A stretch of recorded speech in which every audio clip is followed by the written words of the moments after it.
Hello everyone and welcome to the Constructive Criticism Network. This network is here to help you improve at Magic the Gathering at every level. From Pauper Leagues to Top 1000 Mythic, we've got you covered. If you want to hear the entire network, head on over to our sponsor at PureMTGO.com, where you can hear each and every show, each and every week, and check out their sponsor, MTGO Traders, and tell them that the CCMTG Network sent you. Now sit back, enjoy the show. From YouTube, podcasts, and more, here's this week's episode from ConstructiveCriticism.com. What's going on, everybody? I hope you're having a better week than, well, I hope everybody's having an okay week.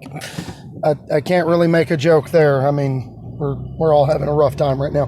But it's time for this week's episode. It's our trip down the Homeward Path. My name is Adam. I am a husband, a father of 3. I just got done working roughly 50 hours this week. And somehow, some way, even with, doors closing on LGSs around the country and the world as shelter-in-place orders are put into effect, we do our best to find a way to make Magic work. It's a passion. It's a lifeblood. Even if we're not interested in trying to become professionals, it's the game we love. So if that's something that interests you, well, you better be packing me in your sideboard because I'm going to be your companion. As we traverse this week into a little bit of the Ikoria previews, before diving into our main topic, which is going to cover dealing with bad beats, dealing with bad matchups, dealing with variants. It's not a rehash of the episode I did on avoiding tilt or dealing with tilt, but it is constructive ways to get yourself through bad matchups and what you feel like is potentially unfair circumstances, whether it's, playing against players who consistently have a higher budget than yourself or whatever, because it's something we all deal with, right? So we're going to slide over into the fast lane. We're going to put a foot on the gas, and we are going to talk mechanics for Ikoria. I don't want to talk too much about specific cards because I don't usually like to do that until we have everything at our disposal. But oh goodness, this set looks like fun.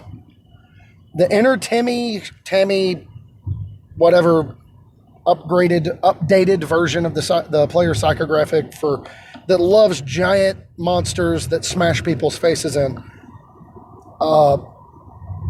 That inner psychographic in me is here for Ikoria. It is. The limited format looks like it's going to be such a blast, figuratively and literally. It just looks like big dumb monster the Magic set, and I am. There's a big portion of my soul that's ready for this one. For those of you who don't know, the mechanics got previewed right away. We know what the mechanics are. We just don't know necessarily what all they're going to do with them.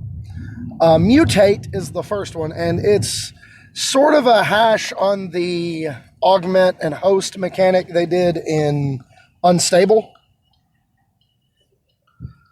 For those unaware, and for those who have not gotten a chance to look around yet, the way Mutate works is you have a creature in your hand that has Mutate, you treat it like a split card.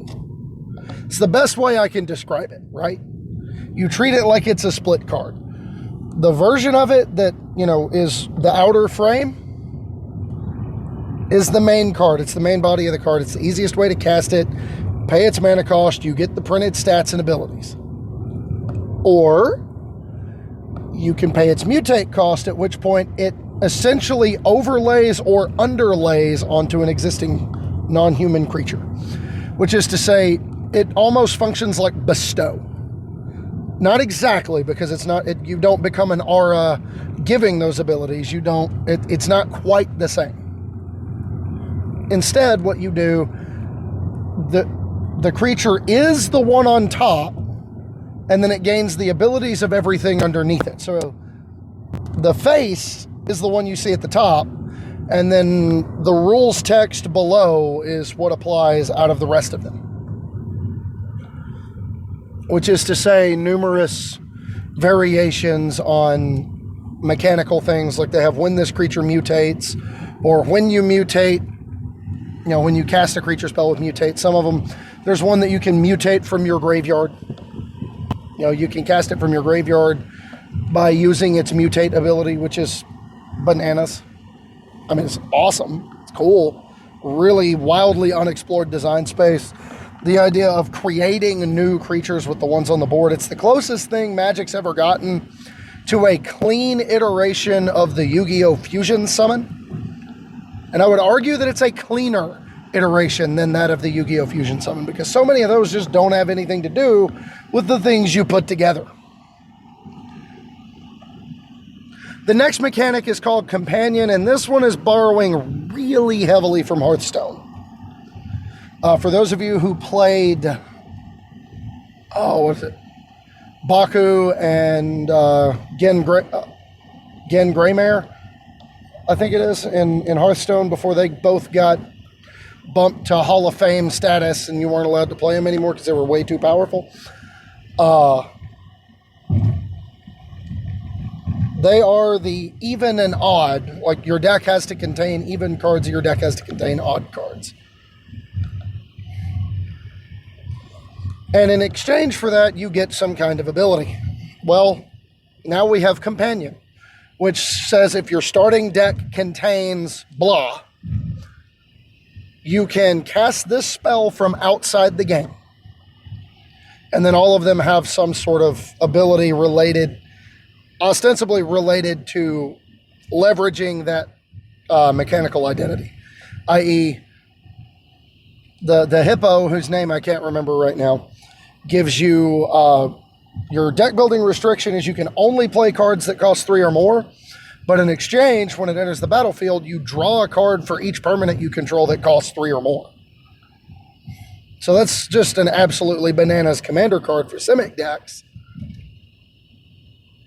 or Teamer decks, or Sultai decks, or Bant decks, whatever. It's going to be fun, right? It's going to be a ton of fun. And I mean, that's what we got going for us. I mean, I will have to give the caveat, the blue-red one, the blue-red companion, I think the card's name is Lutri. I can't remember the rest of the name. I know it's an elemental otter, and there will be references to that fact later on. Don't worry, you ought to stick around. But Lutri in particular has a restriction that caused it to get banned in Commander immediately. Because Lutri's deck building restriction is play Commander. Have no more than one of each non-land card in your deck. That is literally not a restriction if you're playing Commander. None at all. And to top it off, this card gets to exist in outside the game. Even though Commander doesn't have a sideboard, Wizard says, hey, these things work even with no sideboards allowed. Wishes don't work. Same thing. Right? No. Companion still works. You can still have a companion even though we don't have sideboards. But Lutri's restriction was to play with only one copy of every non-land card. And the upside is being a dual-caster mage. It's a 3-mana flash. I can't remember how big the creature is. But when it enters the battlefield, copy an instant or sorcery you control and choose new targets. So, I mean, that's just, really good. Or at least passable. Especially in Commander, where you frequently have to jump through a lot of hoops in order to get extra copies of stuff. I.e., buying cards back from the graveyard, adding cards back to your hand, exiling them to cast again, so on and so forth. You have to, normally your dual caster mage type card effects take up space in your deck. Lutri doesn't. So it just becomes too easy to play in every single deck that could play Izzet. Izzet, Jeskai, Grixis, Teamer. I'm forgetting one. I know I am. Doesn't matter. The point is, at the end of the day, it doesn't matter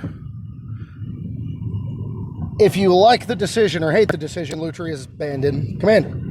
So, I don't want to have any more discussions about that. However, if your play group wants to try it out, try it out. I mean, it's the beautiful thing about Commander. It's a casual format. You can, by design, casual formats are casual. You can do what you want. Ignore the rules committee altogether. Just don't try to do that at a command fest. So that's Companion. Again, if you buy into the restriction that they have, you get paid off. And Garuda, I think it is, the blue-black one, that may just be the Godzilla series name. I can't remember so far. But the blue-black one's really good. You have to play with even cost cards. But in exchange, when it enters the battlefield, you can pilfer an even cost creature out of an opponent's graveyard. It's really, really good.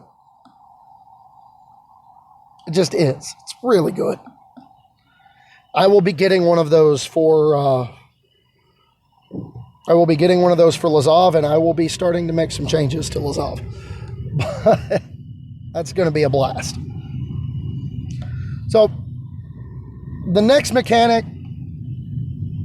we have the glorious return of cycling to Standard, and it has already been too long, even though it was just in Standard with Amonkhet. I love cycling.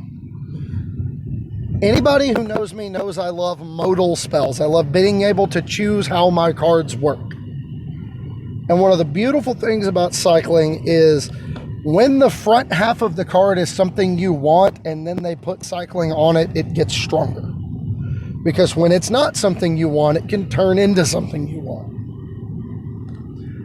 And not for nothing, this gives a little bit more legs. You add, the more cards you add, the better it gets, to the old Abandoned Sarcophagus deck that was in Standard. The one that says it's a Yawgmoth's Will artifact for cycling cards, which is to say you can cast the ones out of your graveyard, but if they enter the graveyard without going there through cycling, they get exiled, and then when you cast the ones out of your graveyard, they get exiled. Well, the more cycling cards we have, the better options that deck gains. And then, of course, cards like Drakehaven and Throne of the God Pharaoh, Throne of Blood, I can't remember the name of the card, that, every time you cycle, you can pay 1 and ping your opponent for 2 and gain 2. Like, it's an inevitability engine. And the more cycling cards you have, the better it gets. There's really not much to say. It's just a question of how much more they want to do with cycling. We have one it's a 1-drop creature, 1/1. Every time you cycle, +1/+1 counter on it. That's pretty good. So, mutate, companion, cycling.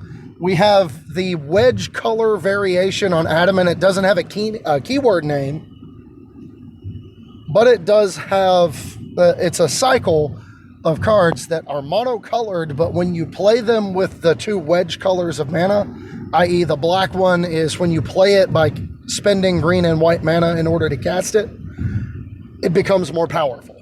One of them is destroy target permanent if it's a creature or if green and white were spent to cast this. So it's either a 3-mana terminate or it's a Vindicate. It's just an actual Vindicate. So, that's powerful. And then you have the balance. Each player chooses one of each permanent type, or each non-land permanent type. I can't remember the exact text on it. But, sacrifice the rest. And then if it's mono white, so then if red and black were spent to cast it, instead, you choose what your opponent keeps. Ew.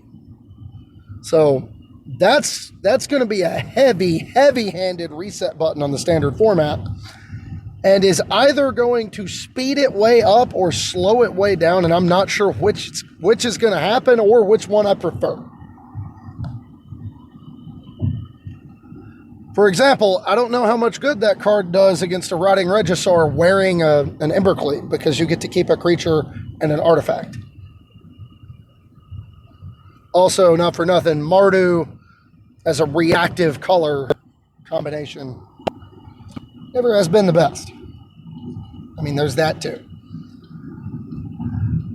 But I love the idea of, we just got done with Adamant in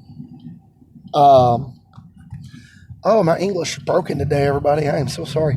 We just got done with Adamant in Throne of Eldraine, and then we got Devotion in Theros. So the prevailing wisdom was we're going to have really heavy color requirements this whole year, and it's all going to play nice together. And then here comes this cycle of cards going, no. Play more multicolored. Because, you still have all those shock lands and all those multicolored cards from all those Ravnica blocks. Play more multicolored. I love it. Pull players in a bunch of different directions. Give them a lot of incentives to do things. I love it. And then the last mechanic is the debut of ability or keyword counters. Which is to say, cards that enter the battle, or cards that give keyword counters, you put a counter on that creature. One of them, the one that they altered into Mothra, I can't remember the name, that's like Luminous Broodmoth or something. When a creature you control without flying dies, return that creature to the battlefield with a flying counter on it. That creature has flying. I have to agree with Dylan Hand. I cannot wait until, I can't remember who it was that said, I think it was Dylan Hand. I can't wait until they put out a line of dice. Give me a D10 that has all the different keywords on it. +1/+1, flying, first strike, lifelink, death touch, menace, double strike.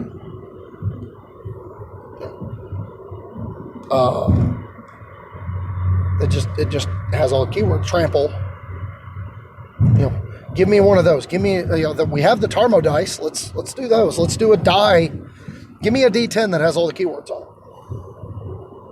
And let me get like 10 of them. We're gonna need it.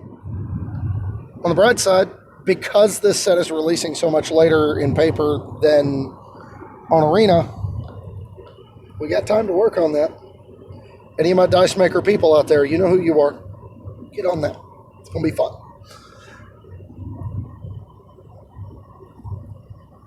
So,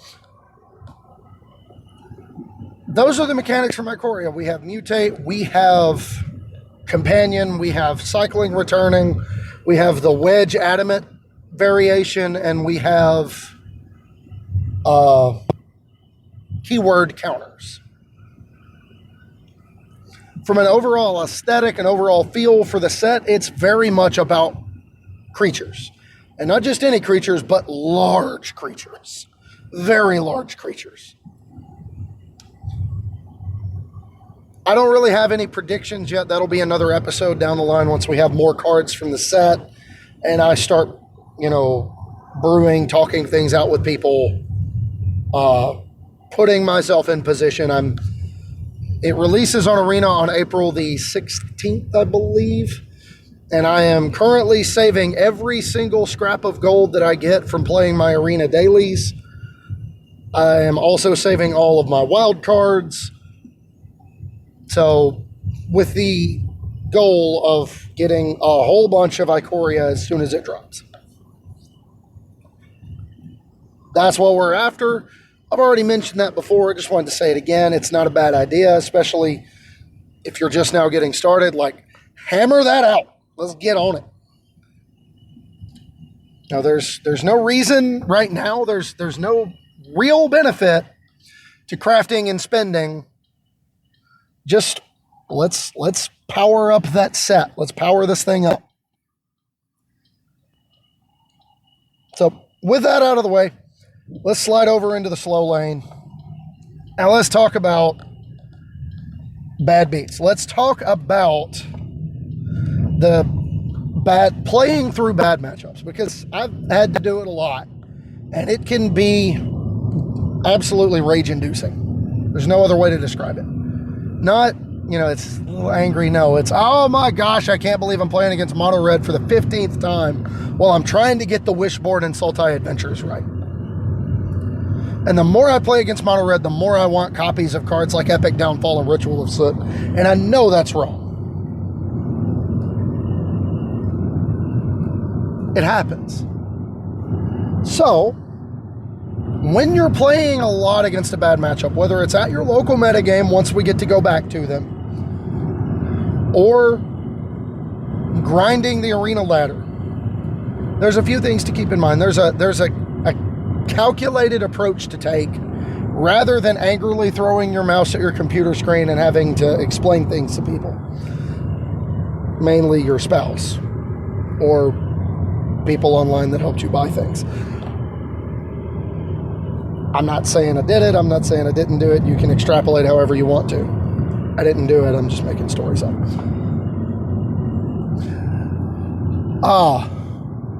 First and foremost, when it comes to playing through bad matchups,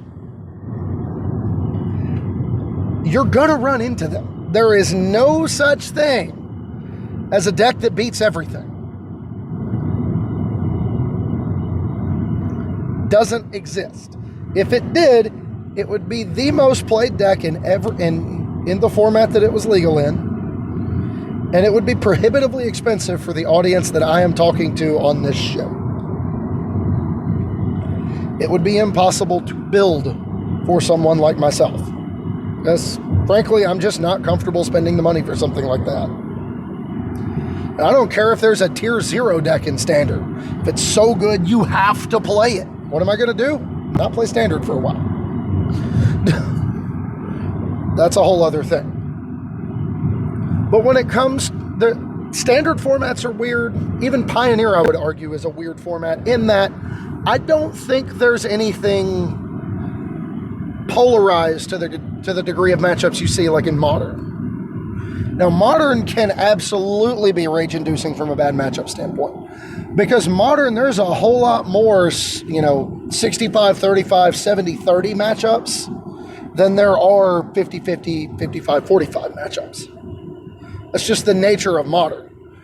Decks are either much faster or much better at grinding than you are.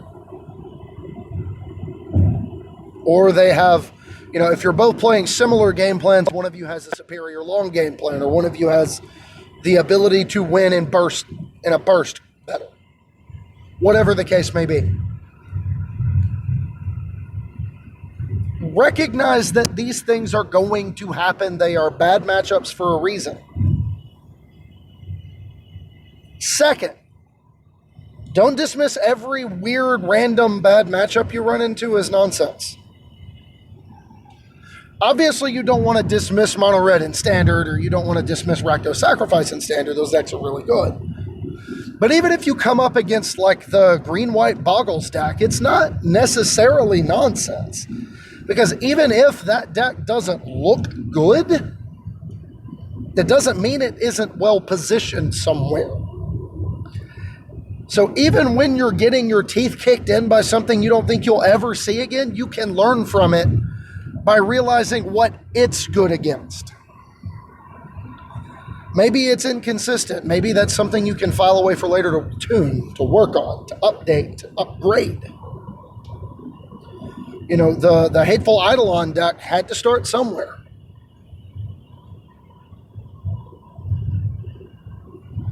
The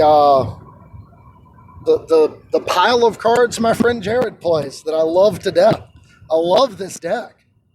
And I want to work on it, but I can't justify spending the wild cards to get the stuff.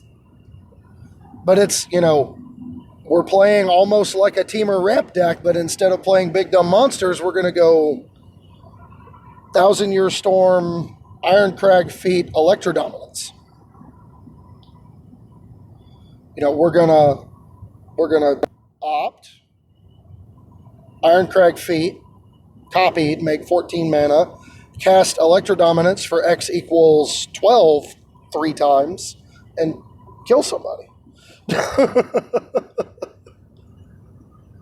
Is it good? No. Is it going to beat somebody playing a good deck? Probably. Because sometimes you're just well positioned. If everybody is playing way too much creature removal, for example, like I got nothing for that outside of Thought Erasure and Ashiok in the blue-black control deck that I've been playing forever. Because all that deck is good at is killing creatures in game ones. We sideboard into stuff like Duress, but for the most part, we're really just trying to maintain the board. So this is the type of deck that just it just beats me up, takes my lunch money. And there's not a thing I can really do about it in the color combination that I have, unless I'm willing to cede ground to other matchups. And that's the balancing act to strike, right? Yes, you can run into bad matchups and you can tilt way off based on the fact that you've had a bad experience over the last few days, over the last few hours, over the last few leagues, over however long it's been, whatever you've been going through. Small sample size, massive sample size. Even when it feels like you're not learning anything, file information away. Valuable information can be gleaned from wildly unlikely sources. So, don't dismiss it completely out of hand.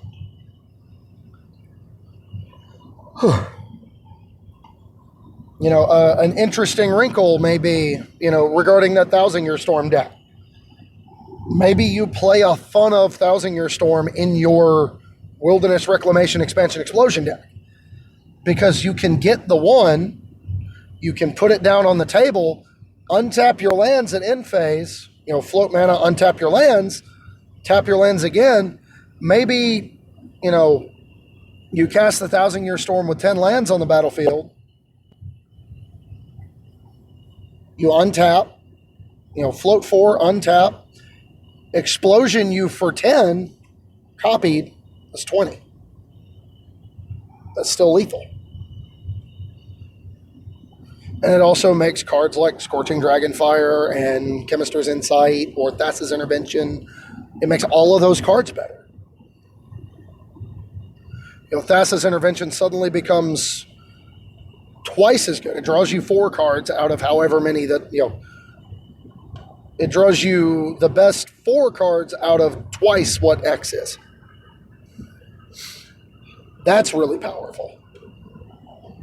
So maybe, even though Thousand Year Storm feels like a meme, maybe it's not as bad as we think it is. Unlikely, yes. But is it something to dismiss out of hand because it's not what everybody's playing?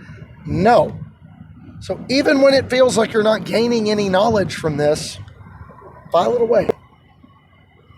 You might find yourself piecing stuff together over time and find yourself into something down the line that lines you up better against what everybody else is playing, even though you've been trying to make something else work. And then last but not least, when it comes to approaching your bad matchups, we have to go through the requisite, if you have to stick it out, if you don't have the capital to be deck mobile, the way that some of us are fortunate enough to be able to do. If you are not as deck mobile, step 1, play the matchup like you know what it's about. A really good example is it is really easy to get your stuff wrecked by flash decks when you're playing mono red. Because, every fiber of your training, your years of academy training at playing mono red tells you curve out on them. Just play the most powerful cards in your hand every turn. Eventually they die. Take however much mana I have and divide that by the powerful cards in my hand. Play the most powerful on every turn, and eventually you just beat your opponent. Like, you either have multiple powerful cards to cast every turn, or you get to a point where you have, every top deck could be potentially game winning. Every burn spell, in standard right now, the mono red deck plays much more kind of like a white aggro deck. Anax is really powerful. Bonecrusher Giant's really powerful. Torbrand is really powerful. Embercleave is really powerful. But all of those are bad against the flash deck because they want to interact with those cards. Aethergust interacts very favorably with your Embercleave turn. Quench, Sinister Sabotage, Frilled Mystic, Brineborn Cutthroat interact favorably against the way your deck plays. And the last time I had to play a best of 3 against Simic Flash, I approached the matchup from a different mindset. If I resolve a threat, make them deal with it. A card like Robber of the Rich is insane against the flash decks because it comes down frequently on a turn where they have the shields down, right? They go turn 1 or turn 2. Their turn 1 play is usually either tap land or like land, maybe they Spectral Sailor or opt, and then on 2, it's either the tap land that they didn't play on 1 because they were trying to opt, or they're leaving up like Stern Dismissal or Unsummon. Or then on turn 2, they go tap land, leave that up again, or maybe we're leaving up Mystical Dispute plus Stern Dismissal or Unsummon. Well, now that Robber of the Rich is a massive tempo swing. Because if they Stern Dismissal or Unsummon, great. You got to do it before combat. You're not gaining a speed edge in that it doesn't make me take multiple turns off to redeploy this. Now let's go again. Let's keep going. Let's get on the board again. Okay, you played your response to my Scorch Spitter was to cast Brineborn Cutthroat and leave up the opt for the instep. Well, it's a good thing my Scorch Spitter was accompanied by the Scorching Dragonfire or this Shock or this Bone Crusher Giant. And suddenly I've got this 4/3 waiting in the wings that you have to worry about. And that means on turn 4, I can run out another 1-dropper. I can run out this Robber of the Rich again. Let's get that in there. Okay, there's the Frilled Mystic. Cool, my turn. Here's the Bone Crusher. You play the matchup, you force them to interact with each individual threat as they go. And eventually they have to take time off from interacting to try to play to the board. At which point you gain leverage against cards like Nightpack Ambusher. You can swing in, you have the Embercleave or you have the Rimrock Knight. If they're not respecting it, they're going to get beat up.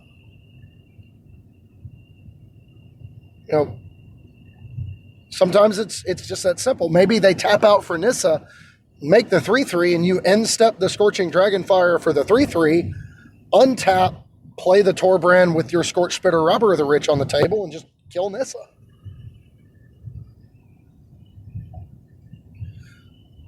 They think their powerful card is enough, and it's not because of how you've structured the game so far.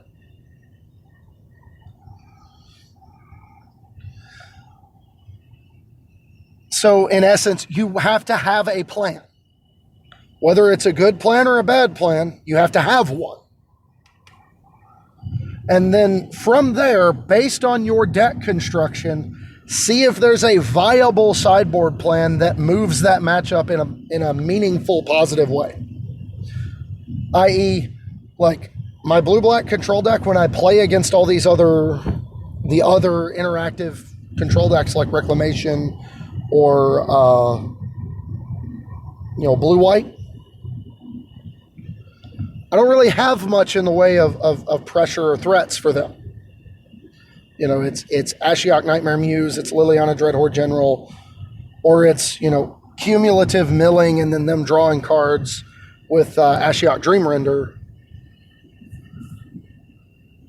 Maybe they eventually run out of gas, right? No, that's terrible.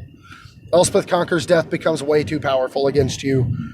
Your mono non-creature spells. Narset is almost at odds with one of those win conditions, so on and so forth. So it becomes prudent to sideboard down on your removal because they don't have much in the way of things to hit, even after sideboard. And instead focus on something that is disruptive and fast and powerful. So we board into Thief of Sanity plus more disruption and counter magic. Because if we get the Thief of Sanity down soon, we bury our opponent in their own cards. They can shatter the sky, and I don't care.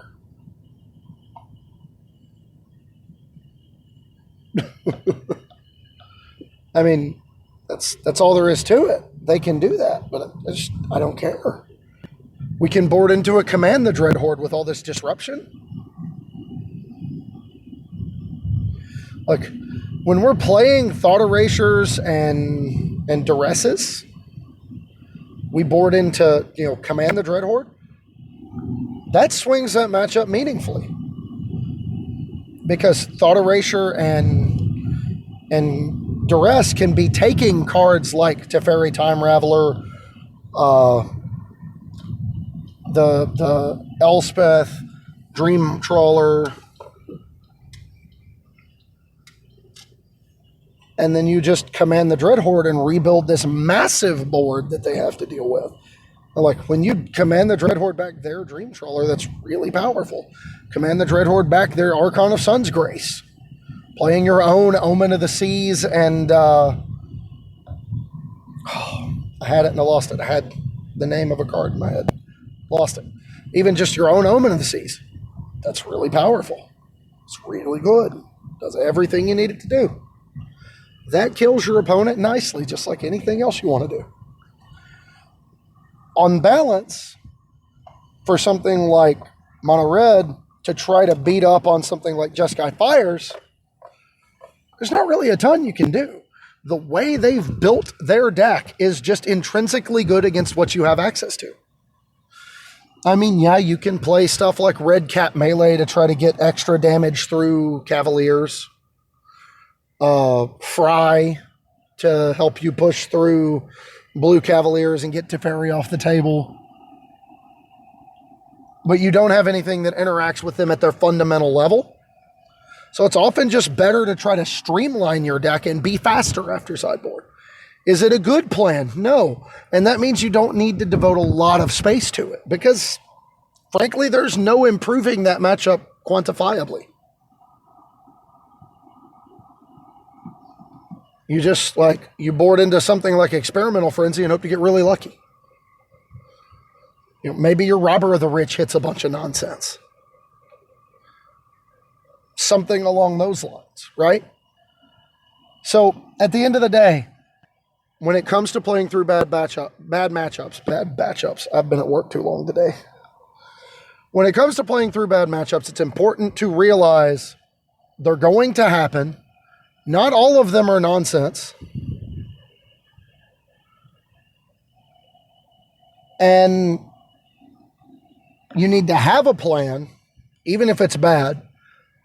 And if that plan needs to include your sideboard, figure out if it's worth implementing based on how many slots it's going to take up. And that's all I've got.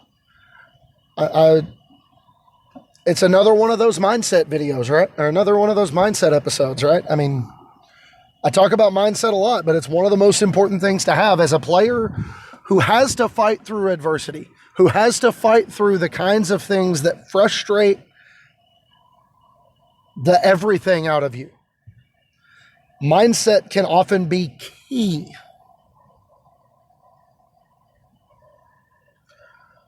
So, at the end of the day, get yourself in the right one. And with that, that's all I got for this week. I want to thank everybody for listening. I want to thank everybody for sticking around. I know it's been a really trying time. If you feel like you need to reach out, you need to talk to somebody, let me know. I am very easy to find. Almost always have my phone on me. I mean, I try to respond to everybody as quickly as I can.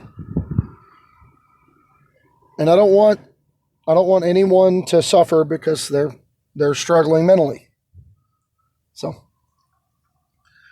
if you need to do that, or if you just want to talk Magic, maybe you missed the gathering. I can be part of your gathering. Oh my goodness, there are so many this week. You can find me on Twitter at HomewardPathMTG. On Facebook, my name is Adam Spain. On our Facebook group, the Homeward Pathfinders. If you're a patron of the show, and I hope you will consider that if you have it to spare, I will get to that in a moment, you gain access to our Patron Pathfinders Discord. If you want to become a patron of the show, head over to patreon.com/HomewardPathMTG. If you have it to spare, feel free. If you don't do it.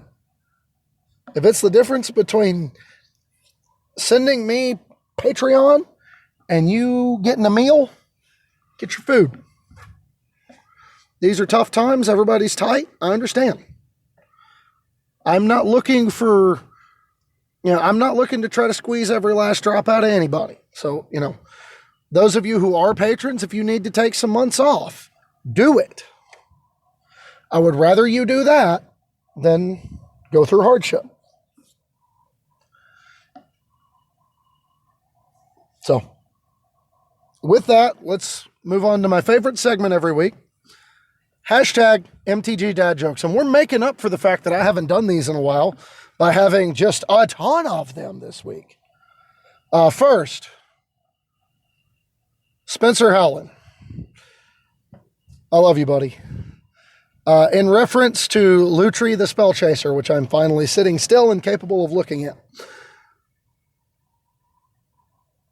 So, Zach Wayne says, I heard this is pre-banned in Commander already, and Spencer says, that's an utter disaster. This tweet was brought to you by HomewardPath MTG. I appreciate that, Spencer. I needed that. Next up. Says, what Ikoria mechanic are you most excited about? And Ben Stark says that one of these is the best mechanic ever created. Emma Partlow has a picture of a bear riding a very tiny tricycle. Mason says, mutate. And then they go back and forth with several GIFs. And then Mason says, I'm cycling through the keywords and I just can't figure it out. Love it. Next up, we have quite a few in this one. It begins with a promo for an article by one Autumn Burchett, who says, wrote all about Garuda Doom of Depths this week on SCG Premium. It's such a fun and exciting card. Garuda Doom of Depths is even more powerful than it looks. Alternate title, ignoring Garuda Doom of Depths would be an odd decision. For those of you who don't know, Garuda Doom of Depths is the companion that wants you to play even cost cards only in your decks. To which someone says, boo. Yeoman5 says, boo, the joke got cut. To which Baker Neenan says, well, they left the other joke in, so I'd say we're even. I said, it feels a bit odd to say, though. Maybe we should roll a die to be fair. Got it. I had to do it. The girl with the lotus tattoo says, I just realized the rules committee told Lutri to get Otter here. Yes. Embrace the meme, everyone. Christian Hawk regarding, I got to look at the name. Droneth Magistrate, the one that says your opponent can't cast spells from anywhere other than their hands. Christian Hawk says he may not be a big monster, but believe me when I say there is no escape. Hallelujah. Thank heavens for that. Next up, Level 3 Lowry says, can't you just play the Otter anyway in your play group? I said, yeah, you probably ought to give it a try. I have no shame. None whatsoever. Aaron Campbell says, I feel like Wizards really buried the lead with Ikoria. And then we have all of these graveyard referenced cards. And we will get to those in a later episode. I'm so excited. I'm unreasonably excited about that. And then last but not least, from Savantir, says this is literally the most menacing creature in all of Magic. In this case, it's the Nightmare Dinosaur that has menace and says whenever a creature you control with menace becomes blocked, defending player sacrifices a creature blocking it. It's literally the most menacing creature in all of Magic. You are not wrong. It's even funnier when you get two of them down because you swing and they have to double block and then both of their blockers die. That's hilarious. Unfortunate, but hilarious. So that's all I've got for this week, everybody. I hope you enjoyed the episode. Again, you got questions, comments, concerns at HomewardPath MTG. Facebook, my name is Adam Spain. Post them in the group, Homeward Pathfinders. While you're online, check out the content from our parent network, ConstructiveCriticism.com, or our sponsor, PureMTGO.com. I love working with these people, and you should love supporting them just as much as I do. And with that, I leave you with my quote to end every episode. When interacting with people in these tough and trying times, always remember words of wisdom from the 12th Doctor. Never be cruel, never be cowardly. Remember that hate is always foolish and love is always wise. Always try to be nice, but never fail to be kind. So, this is me signing off saying, stay kind, everybody. We'll catch you next week.